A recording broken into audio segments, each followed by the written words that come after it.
Og velkommen til GeoGebra Forever, hvor vi i dag vil se nærmere på, hvordan vi finder arealet og omkredsen af en cirkel.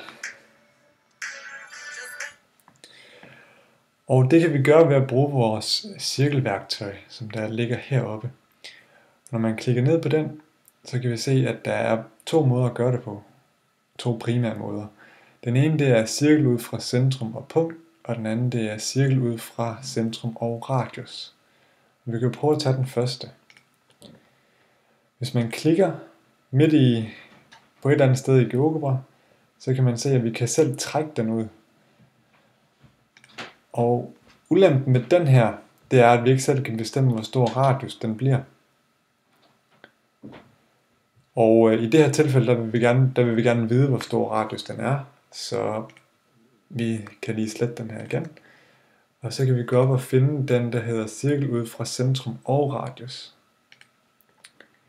Så kan vi bare trykke på vilkårligt sted, og så kan vi skrive, at vores radius skal være 5. Så trykker vi bare enter, og så kommer den her cirkel frem. Og det vil sige, at uanset hvor, at fra centrum og ud til cirkelperiferien vil der være 5 cm. Så vi kan jo lige prøve at teste det ved at klikke på punkt, og så trykke her. Og så kan vi finde et linjestykke og forbinde centrum med cirkelperiferien. Og så kan vi prøve at måle den her og se, hvor lang den er. Det kan vi gøre ved at trykke på den, der hedder længde. Og så bare trykke på vores linje F. Og så kan vi se, at F den er lige med 5. Og det er jo meget heldigt, kan man sige, når vores radius også er 5. Og så vi kan da prøve at teste og lige køre rundt og se, om den er 5 alle steder. Og det er den sørme. Hurra for det. Men vi vil gerne prøve at finde arealet nu.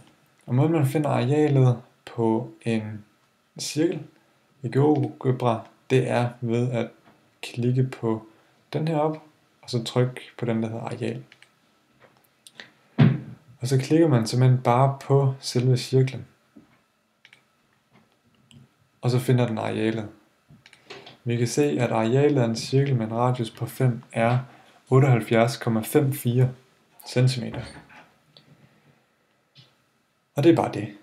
Og hvis vi så gerne vil finde omkredsen, så kan vi gå op og trykke på den her igen, og klikke på den, der hedder længde, som vi også brugte lige før. Og så klikker vi igen bare på cirklen. Og så står der, at omkredsen, den er 31,42.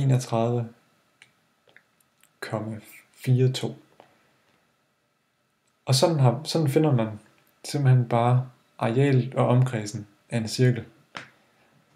Længere er den ikke. Så jeg vil bare gerne ønske dig god fornøjelse med selv at prøve kræfter med det her. Og så er der ikke andet tilbage end at sige, at husk, GeoGebra Forever er der altid.